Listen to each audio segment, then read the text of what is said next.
गल कीती सी असीं सिहारी जो असीं गुरबाणी दे विच पढ़दे हां उहदा की मकसद है, ਅਸੀਂ ਕਾਫੀ ਗੱਲਾਂ ਕੀਤੀਆਂ। ਥੋੜਾ ਜਿਹਾ ਉਹਨੂੰ ਰਿਪੀਟ ਕਰਕੇ ਇੱਕ ਦੋ ਪੁਆਇੰਟ ਹੋਰ ਹੈਗੇ ਸੀ ਉਹਦੇ ਚ ਅਸੀਂ ਗੱਲ ਕਰਕੇ ਤੇ ਉਹ ਚੈਪਟਰ ਸਾਡਾ ਕੰਪਲੀਟ ਹੋ ਜਾਂਦਾ।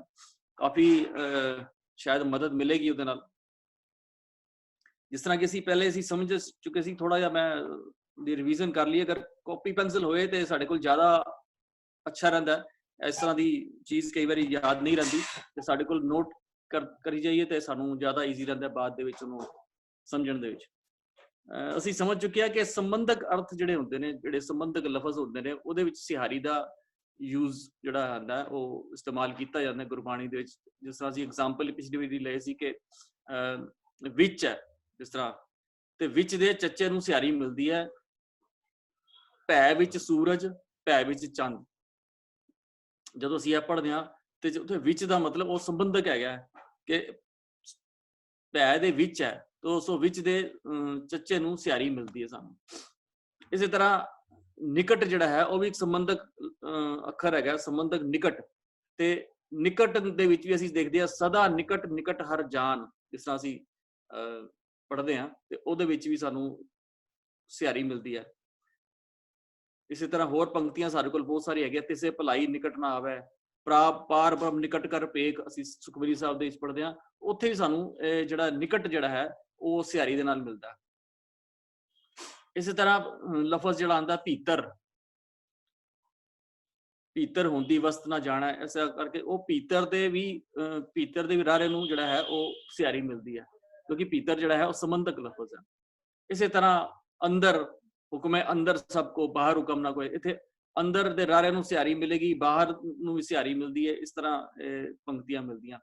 ਸੋ ਇਸੇ ਤਰ੍ਹਾਂ ਅਸੀਂ ਹੋਰ ਕਾਫੀ ਲਫ਼ਜ਼ ਦੇਖ ਸਕਦੇ ਹਾਂ। ਸੰਗ ਹੈ, वल, बराबर, तुल, बीच, माहे, पास, नाल, ये सारे संबंधक लफज ने किसी दे ना किसी, तो वो सारियां दे नाल सानू ये जिहड़ी है सिहारी दे नाल जिहड़ा सानू ये लफज मिलते हैं। इसी तरह एक होर चीज असीं समझी सी जो स्त्रीलिंग दे विच जिहड़ियां सानू लफज मिलते हैं, जिस तरह करतूत है, करतूत जिहड़ा है वो स्त्रीलिंग च कीती पढ़िया जांदा सानू कि करतूत हुंदी है। इसी तरह तपत है, नदर है, खबर, खबर भी सानू कहते खबर आंदी है, खबर आंदा नहीं कसी कहते असीं, तो उसी दे भी रारे नूं सिहारी मिलती है। भूम, भूमि जिहड़ा भूम जिहड़ा हैगा वो भी धरती की गल करते हैं। इसी तरह प्रीत है, प्रीत दे भी प्रीत नूं कहंदे प्रीत हुंदी है, सो प्रीत दे भी तत्ते नूं सिहारी मिलती है। इसी तरह दात, दात हुंदी है, दात दित्ती जाती है, दात दे भी तत्ते नूं सिहारी मिलती है। इस तरह सानू असीं लफज, इसी तरह कुछ लफज जिहड़े ने फारसी दे लफज जिहड़े स्त्रीलिंग दे विच आंदे ने वो भी सानू सिहारी दे नाल मिलदे ने। जिस तरह संगत है, सिफत, नदर, मसलत, फरमाइश या कुदरत, इस तरह के लफज जिहड़े हैगे ने वो भी सानू सिहारी दे नाल मिलदे हैं। एक होर असीं समझ चुके हैं कि जिहड़ी गिणती दी असीं गल कीती सी कि जदों असीं पिछली वारी समझा सी कि जिस तरह गावे को गुण वडियाइयां चार, उत्थे असीं समझा सी कि चार जिहड़ा है वो गिनती नहीं है, चार दा मतलब है सुंदर, उत्थे रारे नूं जिहड़ा है सिहारी नहीं है। लेकिन जदों असीं पढ़ांगे चार पदारथ कमल प्रगास, अगर हरप्रीत सिंह जी तुसीं पंक्ति अगर दे सको तो चार पदारथ कमल प्रगास, इसी तरह उत्थे चार दे रारे नूं सिहारी मिलेगी। इसी तरह चार कुंड दा दिसे समाहे, उत्थे चार कुंड दे दी गल कीती है ते उत्थे भी सिहारी दे नाल चार जिहड़ा लिखिया मिलेगा। इसी तरह असीं समझिया सी जिस तरह होर गिणती दे अखर जिस तरह आंदे ने, कोट लफज है, हुण कोट लफज करोड़ दे वास्ते भी आंदा ते कोट लफज किसी किले वास्ते भी आंदा। जदों किले वास्ते आएगा उहदे लंका सा कोट समुद्र सी खाई, उत्थे कोट जिहड़ा हैगा उत्थे सिहारी नहीं आएगी उत्थे।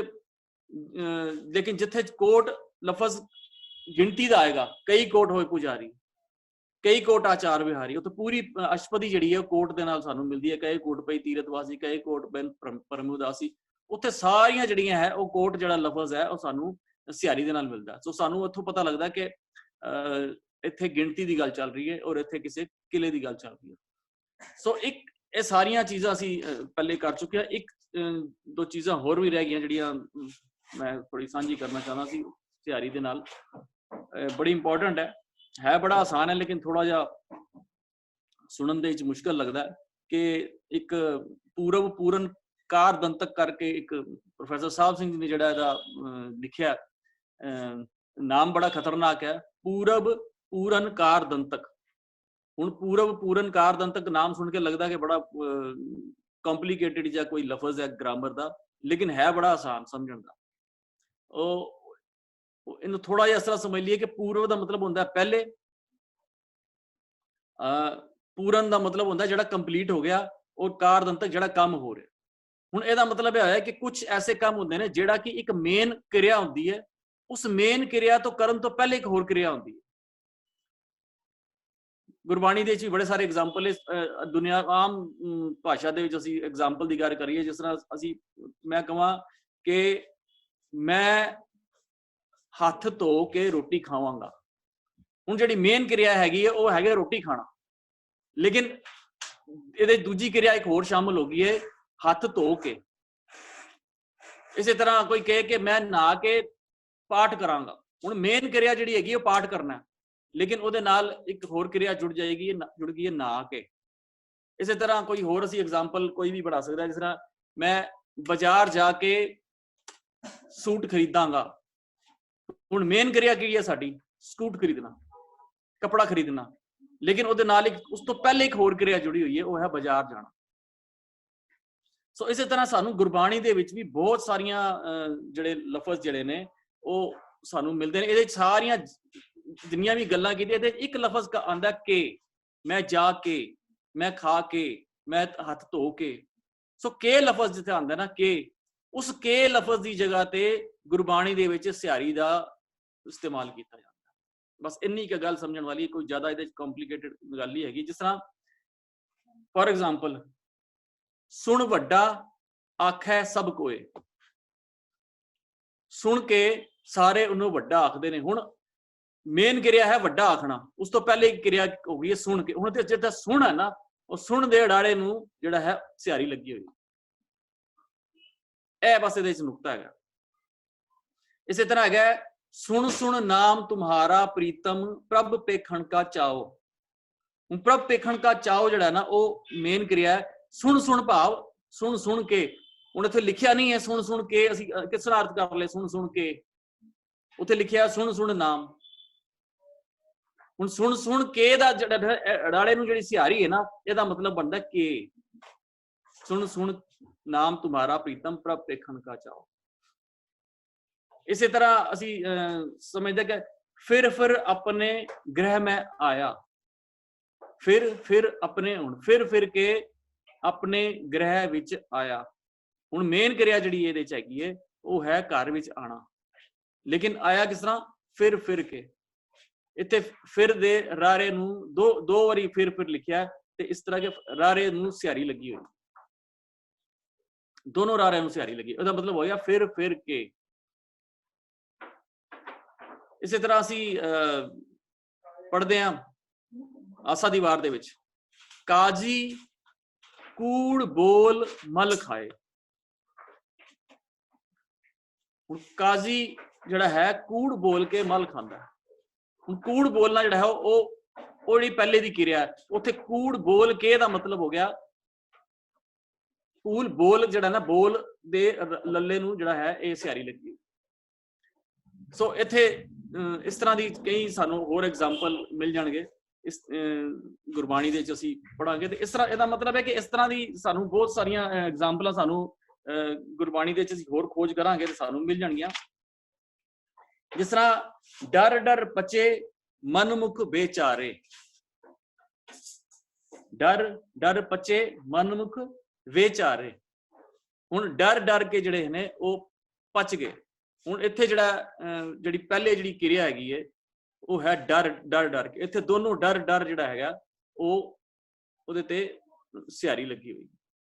ਸੋ ਇਸ ਤਰ੍ਹਾਂ ਇਹ ਸਿਹਾਰੀ ਦਾ ਜਿਹੜਾ ਹੈ ਇਹ ਇੱਕ ਹੋਰ ਜਗ੍ਹਾ ਇਸ ਤਰ੍ਹਾਂ ਦਾ ਇਸਤੇਮਾਲ ਹੈ। ਇਹ ਤੁਹਾਡੇ ਨਾਲ ਮੈਂ ਅੱਜ ਸਾਂਝ ਕਰਨਾ ਚਾਹੁੰਦਾ ਸੀ।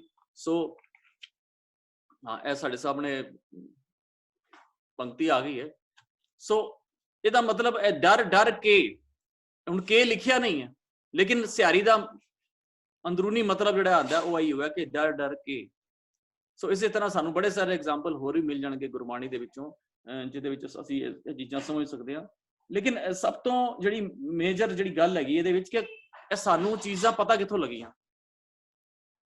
ਕਿਸ ਤਰ੍ਹਾਂ ਸਾਨੂੰ ਇਸ ਚੀਜ਼ਾਂ ਦਾ ਪਤਾ ਲੱਗਿਆ। ਤੇ ਇਹਦੇ ਵਿੱਚ ਸਭ ਤੋਂ ਵੱਡਾ ਜਿਹੜਾ ਯੋਗਦਾਨ ਹੈ, ਰਿਸਰਚ ਹੈ, ਜਿਹੜੀ ਖੋਜ ਹੈ, ਇਹ ਮੇਰੀ ਆਪਣੀ ਖੋਜ ਨਹੀਂ ਹੈ, ਅਸੀਂ ਵੀ ਪੜ੍ਹਿਆ ਔਰ ਸਾਨੂੰ ਇਹਦੇ ਵਿੱਚੋਂ ਸਭ ਤੋਂ ਵੱਡੀ ਜਿਹੜੀ ਜਾਣਕਾਰੀ ਦੇਣ ਵਾਲੇ ਸੀ ਉਹ ਸੀ ਪ੍ਰੋਫੈਸਰ ਸਾਹਿਬ ਸਿੰਘ ਜੀ, ਜਿਨ੍ਹਾਂ ਨੇ ਗੁਰਬਾਣੀ ਵਿਆਕਰਣ ਦੀ ਖੋਜ ਕੀਤੀ ਹੈ। ਬਣਾਈ ਨਹੀਂ ਹੈ, ਬਣਾਈ ਗੁਰੂ ਸਾਹਿਬਾਂ ਨੇ ਹੈ, ਇਹ ਗੁਰੂ ਸਾਹਿਬ ਨੇ ਬਣਾਈ ਹੋਈ ਹੈ। ਇਹ ਗੁਰਮੁਖੀ ਹੈ। ਪੰਜਾਬੀ ਦੀ ਜਿਹੜੀ ਗ੍ਰਾਮਰ ਹੈ ਔਰ ਗੁਰਮੁਖੀ ਦੀ ਗ੍ਰਾਮਰ, ਇਹਨਾਂ ਦੋਨਾਂ ਦੇ ਵਿੱਚ ਫਰਕ ਐਸੀ, ਅਸੀਂ ਕਹਿੰਦੇ ਕਿ ਗੁਰਮੁਖੀ ਭਾਸ਼ਾ ਔਰ ਇਹ ਕਹਿੰਦੇ ਪੰਜਾਬੀ ਭਾਸ਼ਾ, ਇਹ ਦੋਨਾਂ ਵਿੱਚ ਇਹੀ ਫਰਕ ਹੈ। ਜਿਹੜਾ ਨਿਯਮ, ਜਿਹੜੇ ਗ੍ਰਾਮਰ ਦੇ ਨਿਯਮ ਅਸੀਂ ਇਹ ਹੁਣੇ ਪੜ੍ਹ ਰਹੇ ਹਾਂ, ਇਹ ਗੁਰਬਾਣੀ ਦੇ ਨਿਯਮ ਨੇ, ਇਹਨੂੰ ਗੁਰਮੁਖੀ ਦੇ ਨਿਯਮ ਕਹਿੰਦੇ ਨੇ, ਗੁਰਬਾਣੀ ਦੇ ਨਿਯਮ। ਪੰਜਾਬੀ ਦੇ ਨਿਯਮ ਨਹੀਂ ਹੈਗੇ, ਪੰਜਾਬੀ ਦੀ ਗੁਰਬਾਣੀ ਵੱਖਰੀ ਹੈ, ਸੌਰੀ ਪੰਜਾਬੀ ਦੀ ਜਿਹੜੀ ਗ੍ਰਾਮਰ ਹੈ ਉਹ ਅਲੱਗ ਹੈ। ਲੇਕਿਨ ਗੁਰੂ ਸਾਹਿਬਾਂ ਨੇ ਕਿਉਂਕਿ ਇਹ ਕਾਵਿ ਸ਼ੈਲੀ ਦੇ ਵਿੱਚ ਹੈ, ਇਹਨੂੰ ਆਪਣੇ ਢੰਗ ਦੇ ਨਾਲ ਇਹਨਾਂ ਨੇ, ਗੁਰੂ ਸਾਹਿਬਾਂ ਨੇ ਜਿਹੜੀ ਹੈ ਇਹਦੇ ਵਿੱਚ ਗ੍ਰਾਮਰ ਦੀ ਜਿਹੜੀ ਹੈ ਵਿਆਕਰਣ ਦੀ ਰਚਨਾ ਕੀਤੀ, ਉਹ ਗੁਰੂ ਗ੍ਰੰਥ ਸਾਹਿਬ ਦੇ ਵਿੱਚ ਪਈ ਹੋਈ ਹੈ। ਪ੍ਰੋਫੈਸਰ ਸਾਹਿਬ ਸਿੰਘ ਜੀ ਨੇ ਬੜੀ ਕੜੀ ਮਿਹਨਤ ਕੀਤੀ ਹੈ ਇਹਦੇ ਵਿੱਚ, ਸਾਨੂੰ ਜਿਹੜਾ ਇਹ ਗ੍ਰਾਮਰ ਦੀ ਖੋਜ ਕਰਕੇ ਆਪਣੀ ਕਿਤਾਬ ਵੀ ਲਿਖੀ ਹੈ ਨੇ, ਗੁਰਬਾਣੀ ਵਿਆਕਰਣ ਉਹਨਾਂ ਨੇ ਲਿਖੀ ਹੈ। ਤੁਸੀਂ ਸਾਰੇ ਕੋਸ਼ਿਸ਼ ਕਰਨਾ ਉਹਨੂੰ ਪੜ੍ਹਨ ਦੀ।